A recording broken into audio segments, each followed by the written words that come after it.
بسم اللہ الرحمن الرحیم۔ میرا آج کا ولاگ نتھیں گاؤں کے ایک طالب علم محمد انوار الحق کے نام ہے، جس نے حال ہی میں ناظرہ قرآن مجید مکمل کیا ہے، اور آج ان کے ہاں اس حوالے سے ایک محفل ہے۔ میں اس وقت کوہاٹ روڈ ٹاہلی اڈہ سے نتھیں کی طرف جا رہا ہوں۔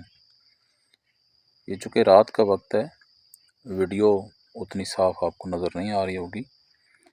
آج کی اس محفل سے علامہ نصیر الدین ضیاء صاحب کا خصوصی خطاب ہے۔ محمد انوار الحق ماسٹر محمد عزیز الحق کا بیٹا ہے۔ ان کے دو بڑے بیٹے حافظ قرآن ہیں۔ نتھیں گاؤں یونین کونسل کھنڈا تحصیل جنڈ کا ایک چھوٹا سا گاؤں ہے، جس کی آبادی بمشکل 900 سے 1000 کے درمیان ہے۔ یہ ٹاہلی اڈہ سے لنک روڈ پر میں جا رہا ہوں۔ رات کا وقت ہے۔ یہ دوتال پل ہے جی، اسے میں کراس کر رہا ہوں۔ راستہ تھوڑا سا خراب ہے، سڑک گو پکی ہے لیکن موڑ بہت زیادہ ہیں اس میں۔ کوئی 2 سے 3 کلومیٹر کا سفر ہے۔ میں آپ کو شارٹ دکھا رہا ہوں۔ زیادہ جو میری توجہ ہوگی وہ آج کی تقریب پہ ہوگی، جس سے علامہ نصیر الدین ضیاء صاحب کا خصوصی خطاب ہوگا۔ یہ بالکل قریب ہے جی، نتھیں گاؤں۔ سڑک کچھ جگہ سے کٹی پھٹی ہے لیکن زیادہ تر اچھی ہے۔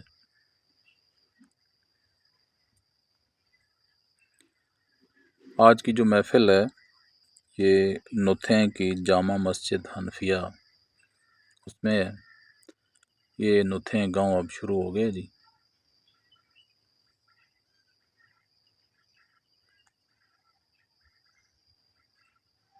رات کا منظر ہے۔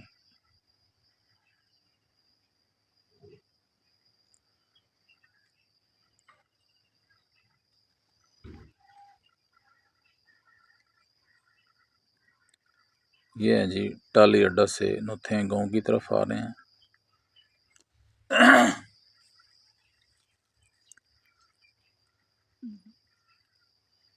یہ نتھیں گاؤں پہنچ گئے ہیں جی۔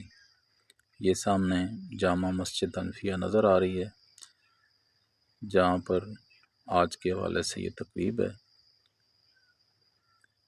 یہ جی جامع مسجد حنفیہ نتھیں۔ اب ہم مسجد کے اندر آ گئے ہیں جی، تقریب جاری ہے۔ بقیہ احوال آپ کو دکھاتا ہوں۔ اب آپ کو فرمائیں گے ہمارے ادارے کے اندر اللہ کا شکر ہے، آج جو 1 گھنٹہ ہماری تعلیم ہوتی ہے، اسی تعلیم 1 گھنٹے کے سلسلے کے اندر چلتے ہوئے آج بچے نے اپنا قرآن پاک مکمل فرمایا، الحمدللہ۔ تو اسی طریقے سے باقی احباب جو آئے ہوئے ہیں، وہ ہم ان کو بھی دعوت دیتے ہیں کہ اپنے بچوں کا وقت ضائع نہ کروائیں، اور اپنے بچوں کو بر وقت اچھی اور بہترین تعلیم اور ان کی تربیت اور قرآن کو تجوید اور عربی لہجے کے ساتھ پڑھانے کے لیے ادارے کے اندر داخل کریں، تاکہ آپ کے لیے، میرے لیے اور اپنے عزیز و اقارب کے لیے، والدین کے لیے وہ صدقہ جاریہ بنے۔ رحمت کا شکر ادا کرنے کے لیے یہ تقریب اور یہ محفل موجود ہے۔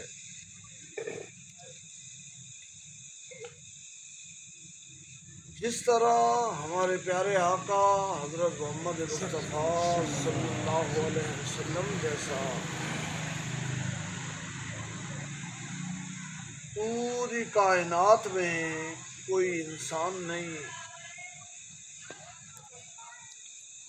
اسی طرح آپ صلی اللہ علیہ وسلم پر نازل ہونے والے قرآن جیسی پوری کائنات میں کوئی کتاب نہیں۔ کتاب بھی بے مثال اور صاحب کتاب بھی بے مثال۔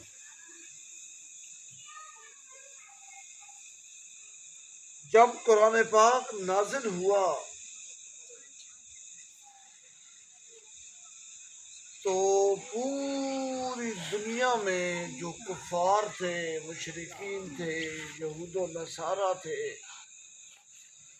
اسلام کے، نبی پاک کے، حق و صداقت کے جو دشمن تھے، وہ متحرک ہو گئے اور انہوں نے رسول اللہ صلی اللہ علیہ وسلم کو بھی نشانہ بنایا اور قرآن پاک کو بھی نشانہ بنایا۔ رسول اللہ صلی اللہ علیہ وسلم پر تہمتیں لگاتے تھے اور قرآن پاک میں سے اپنے ذوم باطل کے مطابق نقائص ڈھونڈتے تھے اور کہتے تھے کہ یہ اللہ کی کتاب نہیں ہے، بل افتراہ بل ہوا شاعر، یہ اس نے خود بنایا ہے، خود گھڑا ہے، یہ شاعر ہے، یہ شعر و شاعری کی کتاب ہے۔ کبھی کہتے تھے ان ھذا الا اساطیر الاولین، یہ تو کہانیوں کی کتاب ہے، پہلے لوگوں کی قصے، پہلے لوگوں کی کہانیاں، کام کی بات تو قرآن میں ہے نہیں۔ وہ یہ سمجھتے تھے کہ اس طرح پروپیگنڈا کر کے، باتیں کر کے ہم قرآن پاک کو مٹا دیں گے، ختم کر دیں گے۔ جب ان کا پروپیگنڈا اور ان کی یہ توہین آمیز حرکتیں حد سے بڑھی تو اللہ تعالیٰ نے اپنے محبوب نبی اور ہمارے پیارے آقا صلی اللہ علیہ وسلم کو تسلی دی، بشارت سنائی اور تسلی یہ دی کہ میرے محبوب انا نحن نزلنا الذکر، کرم سے ما کنت تدری مل کتاب ولا ایمان، آپ نے تو کبھی سوچا بھی نہیں تھا کہ میرے اوپر ایسی کتاب آئی۔ آپ ایمان کی تفصیلات سے اور کتاب کی تشریحات سے آپ تو واقف نہیں تھے، وَلَٰكِن جَعَلْنَاهُ نُورًا، لیکن ہم نے یہ نور آپ کے سینے میں جمع کیا، اپنے فضل سے کیا، اپنی مہربانی سے کیا، اپنے کرم سے کیا۔ جب ہم نے یہ اپنا کرم، اپنی رحمت اور اپنی مہربانی فرمائی ہے اور اس قرآن کے نور کو، اس روشنی کو آپ کے سینہ مبارک میں اکٹھا کیا ہے، تو اگلی بات یہ ہے ان کی حفاظت قیامت تک ہم کرنے والے ہیں۔ قرآن کو کوئی مٹا نہیں سکتا، چاہے جتنا زور مرضی لگا لے۔ تقسیم سے پہلے کی بات ہے، یہ ایک ہی ملک تھا، ہندوستان اور پاکستان، بر صغیر سارا ہندوستان تھا۔ پھر ادھر انگریز آ گئے اور لمبا عرصہ انگریز نے ہندوستان میں، یہ سارا ہمارے اس وطن میں حکومت کی ہے، 100 سال کا عرصہ بنتا ہے، ایک صدی۔ اور یہ جو ہمارے بڑے بڑے مالدار لوگ آج زمیندار کہلاتے ہیں، یہ آپ ان کی تاریخیں پڑھیں نا، اب سب کچھ چھپ گیا ہے، شائع ہو گیا ہے۔ کس کے دادا کو انگریز نے 400 کنال زمین دی، کس کے پردادا کو انگریز نے 800 کنال زمین دی۔ زمین تو ہمارے ملک کی تھی، وہ تو برطانیہ سے آیا ہوا تھا، ادھر وہ زمینیں تقسیم کرتا رہا، غریب وطن کی زمینیں چھین چھین کے اپنے جو ان کے ہوتے تھے خاص لوگ ان میں بانٹتا رہا۔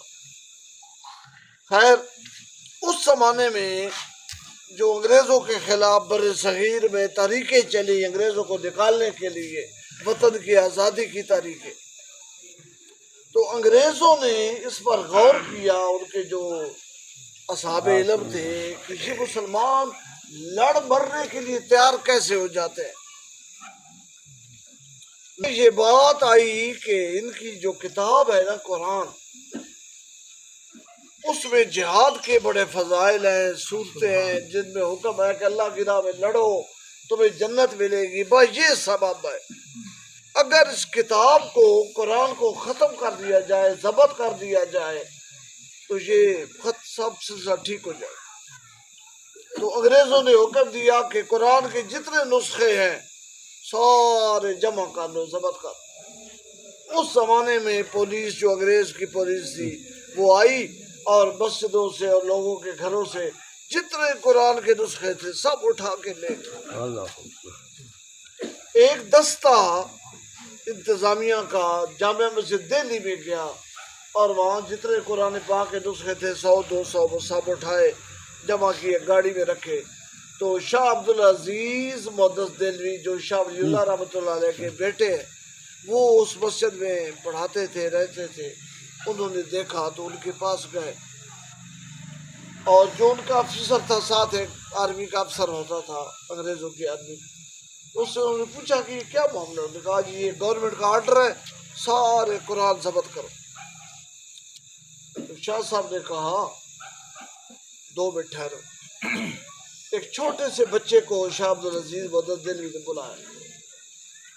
بچہ آیا تو شاہ صاحب نے اس سے کہا کہ ذرا سورۃ فاتحہ پڑھو۔ بچے نے فل پڑھی، فرمایا سورہ بقرہ کا ایک رکوع پڑھو، اب سورہ آل عمران پڑھو، اب سورۃ نساء پڑھو، اب سورۃ اعراف پڑھو۔ اس طرح شاہ صاحب نے چند صورتیں اس بچے سے پڑھوائیں، اور انگریز کرنل سے شاہ عبدالعزیز صاحب رحمۃ اللہ علیہ نے فرمایا نسخے تو ضبط کر دو گے، ان کے سینوں سے کیسے نکالو گے؟ ان کے سینوں سے کیسے، کون سی حکومت اور کون سا اسلحہ ہے، کون سا آرڈر ہے، کون سی طاقت ہے جو ان سینوں سے قرآن نکال سکے؟ اس لیے بھول جاؤ، تم مٹ جاؤ گے، قرآن نہیں مٹے۔ قرآن کی حفاظت کی ذمہ داری اللہ نے اپنے ذمہ لی ہوئی ہے۔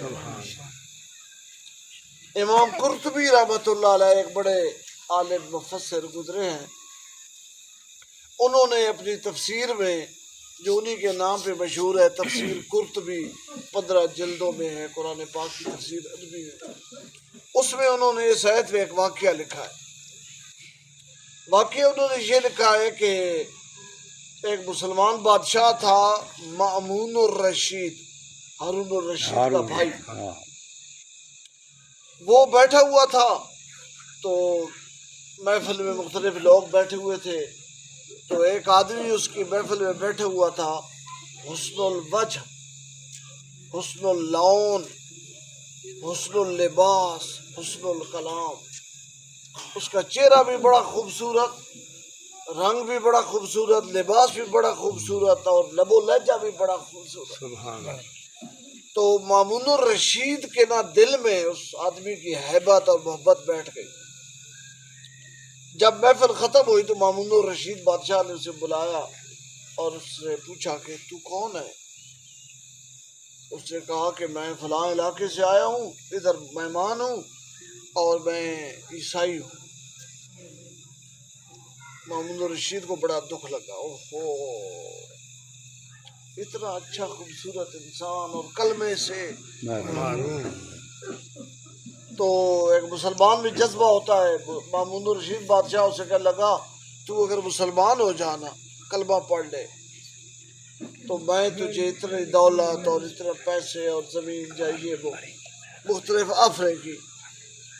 تو اس نے کہا کہ نہیں، دینی و دین و آبائی، بادشاہ میں اپنے باپ دادا والا مذہب دین نہیں چھوڑ سکتا زمین پہ اور حکومت پہ اور عہدے پہ۔ یہ کہہ کے وہ بھاگ گیا تو مامون الرشید کو بڑا وہ یاد آتا تھا، اور دل میں بار بار اس کا چہرہ، اس کا نقشہ اسے یاد کرتے رہتے تھے۔ 1.5 گزرا تو وہ پھر آ گیا، انہوں نے دیکھا تو انہیں تو وہ لمحہ عید کا لمحہ محسوس ہوا۔ خیر اسے بلایا، بٹھایا اور اس سے پوچھا کہ تو ابھی تک عیسائی ہے؟ تو اس نے کہا نہیں، الحمدللہ نہ مسلم، الحمدللہ میں اب مسلمان ہوں، کلمہ پڑھتا ہوں۔ اس نے ساری محفل کے سامنے کلمہ پڑھا۔ تو خلیفہ صاحب بادشاہ سلامت پوچھنے لگے کہ تیرے مسلمان ہونے کا سبب کیا ہے؟ میں حکومت کو وزارت دیتا تھا، پیسے دیتا تھا تو نہیں ہوا، پھر کیسے ہو گیا؟ اس نے کہا جب میں ادھر سے گیا نا تو میرے ذہن میں یہ خیال آ گیا کہ میں تحقیق کروں کہ سچا مذہب کون سا ہے، تو یہودیت ہے، عیسائیت ہے یا اسلام۔ تو میں نے یہ کیا کہ پہلے میں نے انجیل جو تھی نا عیسائیوں کی کتاب اس کو میں نے لکھا، میں خوش خط لکھتا ہوں، اس میں نے کچھ آیتیں فرضی نقلی اپنی طرف سے بنا کے اس میں شامل کر دی۔ پھر میں نے اس کو بیچنے کے لیے گیا تو سب عیسائیوں نے اسے خرید لی۔ پھر میں نے تورات لکھی، اس میں بھی میں نے کچھ گڑبڑ کر دی، ادھر ادھر کچھ نئے مسئلے کچھ کاٹ دیے، کچھ ڈال دیے۔ پھر میں وہ یہودیوں کے پاس لے گیا تو انہوں نے لے لی۔ پھر میں نے تجربے کے لیے قرآن پاک لکھا اور اس میں نے کچھ آیتیں نکال دی اور کچھ اپنی طرف سے عربی کی باتیں بنا کے اس میں شامل کر دی، اور میں مسلمانوں کے پاس بیچنے کے لیے گیا۔ چھوٹے سے بچے نے قرآن خریدا اور اسے کھول کے دیکھا، اور جب اسے پڑھو سے کہا یہ تو اللہ کا قرآن ہے، یہ تو اللہ کا قرآن، اس میں تو گڑبڑ ہے، یہ تو کسی ظالم نے اس میں تبدیلی کر دی۔ میں مسلمانوں کے شہروں میں دیہاتوں میں پھرتا رہا، وہ تبدیل شدہ قرآن کسی مسلمان نے مجھے نہیں دیا۔ یوں بک گئی انجیل، بدلی یوں بک گئی، لیکن قرآن میں نے بڑی کوشش کی، تبدیل شدہ قرآن نہیں بکا، جس سے مجھے سمجھ آ گئی کہ اس کی حفاظت کرنے والی ذات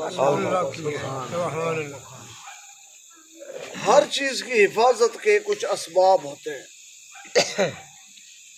ہر چیز کی مثلاً ہماری صحت ہے تو اب اس کی حفاظت کے اللہ نے اسباب بنائے ہیں، دوائی لو تو اللہ پاک صحت بحال کر دیتے ہیں۔ آپ کے پاس پیسہ ہے، آپ نے بینک میں اکاؤنٹ کھولا ہے، ادھر آپ کا پیسہ جمع ہو جاتا ہے، ادھر ایک سسٹم ہے۔ ہر چیز کی حفاظت کے کچھ اسباب ہوتے ہیں۔ قرآن پاک کی حفاظت کے اسباب یہ ہے کہ اللہ نے کچھ لوگوں کو چن لیا ہے پڑھانے کے لیے، اللہ نے کچھ لوگوں کو چن لیا ہے پڑھانے کے لیے، انہوں نے اپنی زندگیاں وقف کر دی ہیں، اپنے آرام سکون خواہش دیا، اور وہ بیٹھے اور آپ گھروں میں سوئے ہوئے ہیں، اور وہ آپ کے جاگنے سے گھنٹوں پہلے اٹھ کے جاگتے ہیں اور انتظار کرتے ہیں کہ ہمارے شاگرد آئیں، بچے آئیں، پڑھنے والے آئیں، ہم ان کو اللہ کا یہ اللہ کا انتخاب ہے، اس میں بندے کا کوئی کمال نہیں۔ اسی طرح اللہ تعالیٰ کچھ پڑھنے والوں کو چن لیتا ہے اور انہیں اللہ تعالیٰ یہ توفیق دے دیتا ہے کہ وہ زانو تلمذ طے کرتے ہیں، قرآن سیکھتے ہیں، قرآن پڑھتے ہیں۔ یہ پڑھنے والے بھی بڑے خوش نصیب ہیں اور یہ پڑھانے والے بھی بڑے خوش نصیب ہیں۔ ملتان میں ایک قاری صاحب گزرے ہیں، قاری رحیم بخش رحمۃ اللہ علیہ ان کا نام تھا، اور ان کے پڑھنے کا انداز بڑا پیارا تھا۔ بہت دنیا کو انہوں نے قرآن پڑھایا، لاکھوں لوگوں کو۔ ان کے سارے شاگرد اپنے ناموں کے ساتھ رحیمی لکھتے ہیں، قاری رحیم بخش صاحب کی نسبت سے۔ ایک آدمی نے ان کے بارے میں کتاب لکھی ہے، اس میں لکھا ہوا ہے، تو کتاب لکھنے والا کہتا ہے کہ میں حفظ کے بعد کتابیں پڑھ رہا تھا اور ساتھ اپنے قرآن کی منزل اور سبق دہرائی کرتا تھا، تو میں اپنی وہ صرف نحو والی کاپی بھی ساتھ لے جاتا تھا۔ تو ایک دن میں کلاس میں بیٹھا، قرآن کے اندر اپنی وہ کاپی رکھ کے وہ صرف نحو والا سبق یاد کر رہا تھا، اور بظاہر ایسے جیسے باقی بچے قرآن پڑھ رہے ہیں، میں بھی اسی طرح تاثر دے رہا تھا، اور استاد صاحب رحمۃ اللہ علیہ سے بہت دور ایک کونے میں بیٹھا تھا۔ تو وہ کہتا ہے کہ استاد صاحب وہ وہاں بیٹھے ہوئے تھے، وہاں سے نا انہوں نے ایسے سوٹی میری طرف پھینکی اور میرا نام لے کے کہا قرآن پڑھو، قرآن کیا کر رہے ہو، قرآن پڑھو۔ کہتا ہے کہ میں حیران ہو گیا کہ استاد اتنے دور ہے، میں اتنا دور ہوں، انہیں کیسے پتہ چلا ہے کہ میں کوئی اور کتاب پڑھ رہا ہوں۔ بہرحال کہتا ہے میں جب فارغ ہو گیا بعد میں ایک دفعہ میں ان کے پاس گیا اور میں نے پوچھا استاد جی اس دن آپ نے مجھے جو سوٹی ماری تھی تو آپ کو تو دور تھے کیسے پتہ چلا؟ انہوں نے کہا چھوڑو بس ٹھیک ہے یہ اگر آپ، میں نے کہا نہیں استاد جی مہربانی کرے بتائیں۔ تو وہ لکھتا ہے کہ وہ رو پڑے اور مجھے کہنے لگے بیٹا میں 40 سال سے قرآن پڑھا رہا ہوں، سحری کے وقت جاگتا ہوں اور عشاء تک پڑھاتا ہوں۔ اس قرآن کے ساتھ جو میرا تعلق ہے، محبت ہے، پڑھانا ہے، خدمت ہے، اس کی برکت سے اللہ تعالیٰ مجھے وہ انوارات دکھا دیتے ہیں جو قرآن پڑھنے والوں کے اوپر نازل ہو رہے ہوتے نازل ہو رہے ہیں۔ امام اعظم امام ابو حنیفہ رحمۃ اللہ علیہ کے حالات میں لکھا ہے کہ ایک آدمی گھر میں غسل کر رہا تھا اور غسل خانے کا پانی باہر گلی والی نالی میں جا رہا تھا، اور امام ابو حنیفہ گزرے تو ساتھ جو کوئی شاگرد ہے اسے کہنے لگے اس کا فلاں گناہ جھڑ کے اس پانی میں جا رہا ہے۔ اللہ اکبر۔ یہ اللہ کا ذکر اور علم سے اور حدیث سے جتنا تعلق ہو اتنے انوارات آتے ہیں اور انہیں ایسی چیزیں پتہ چل جاتی۔ حضرت شاہ ولی اللہ رحمۃ اللہ علیہ لکھا ہے جو بندہ ہر وقت حدیث پڑھتا اور پڑھاتا ہے، ایک غیر محسوس قسم کا نورانی دھاگا،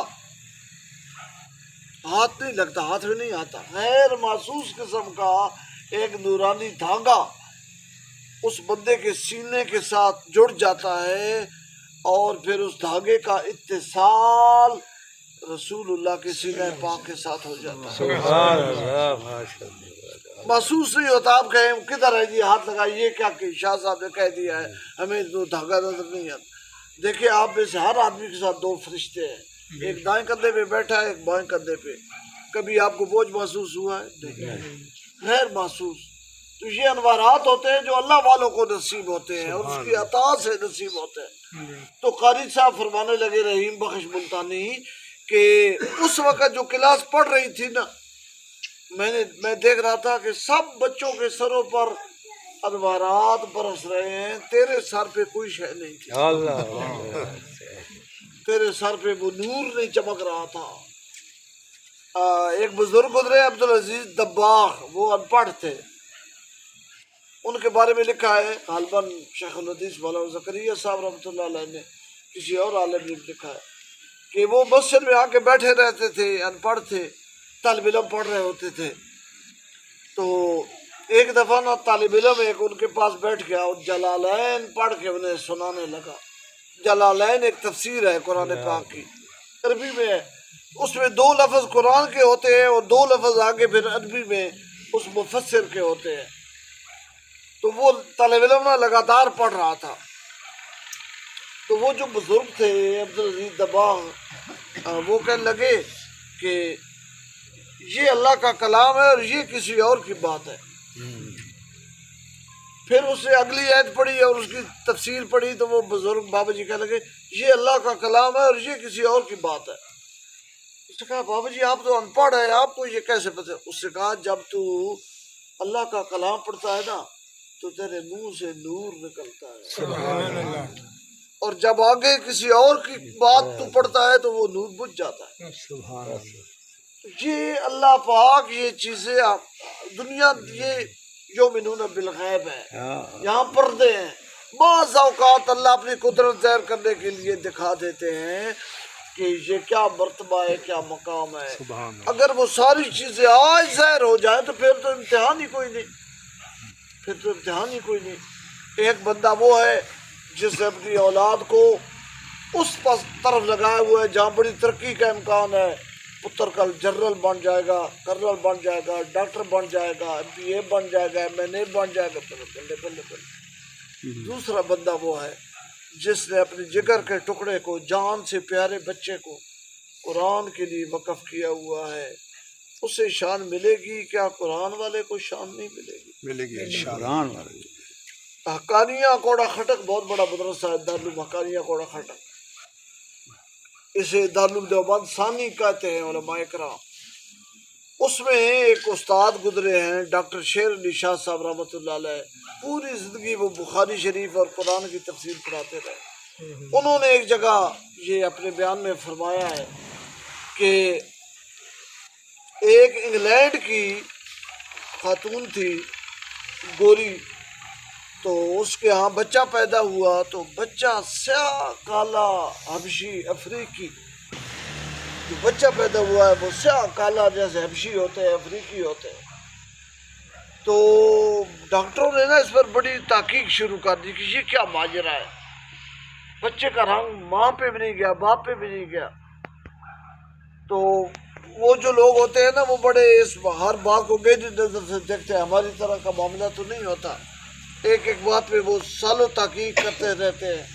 تو ڈاکٹروں کا بورڈ تھا، انہوں نے تحقیق شروع کر دی، باپ کا انٹرویو کیا، اس خاتون سے بار بار سوال کیا بچے کا رنگ ایسا کیوں ہے، ہوتے ہوتے ہوتے نتیجہ یہ نکلا، جو انہوں نے رپورٹ لکھی اس میں یہ لکھا کہ یہ جو گوری خاتون ہے یہ ایک افریقی کوئی کرکٹ کا کھلاڑی تھا، اس سے بہت محبت کرتی تھی جیسے لوگ کھلاڑیوں سے محبت کرتے ہیں، اور اس نے اس حبشی کی، اس افریقی کالے کھلاڑی کی جو تصویر تھی وہ اپنے دفتر میں، جہاں وہ روز بیٹھ کے 8-9 گھنٹے کام کرتی تھی، اپنے ٹیبل کے اوپر جو شیشہ تھا اس کے نیچے اس کی تصویر اس نے فٹ کی ہوئی تھی، ہر وقت اس کو دیکھتی رہتی تھی محبت سے۔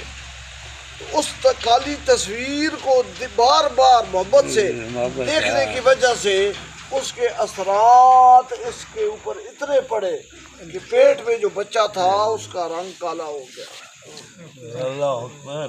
یہ واقعہ سنا کے حضرت ڈاکٹر شیر علی شاہ صاحب رحمۃ اللہ علیہ فرماتے ہیں جو بچی، جو خاتون قرآن پڑھے گی اور سارا دن نبی کی حدیث پڑھے گی، کیا اس پر اثرات نہیں آئیں گے؟ یقیناً آئیں گے، یقیناً آئیں گے۔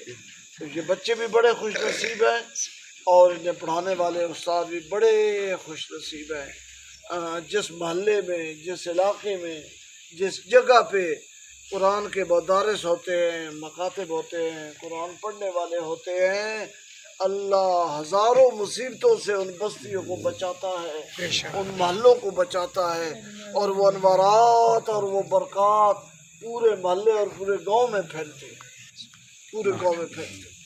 اللہ کے عذاب کے فرشتے عذاب لے کے بستیوں پہ آتے ہیں، اور جب وہاں وہ قرآن پڑھنے والے بچوں کو دیکھتے ہیں عذاب والے فرشتے واپس چلے جاتے ہیں، عذاب والے فرشتے واپس چلے جاتے ہیں۔ تو میرے بھائیوں، میرے دوستوں، اس کو آپ خوش نصیبی سمجھیں کہ یہاں تعلیم و تعلم اور درس و تدریس کا یہ سلسلہ چل رہا ہے۔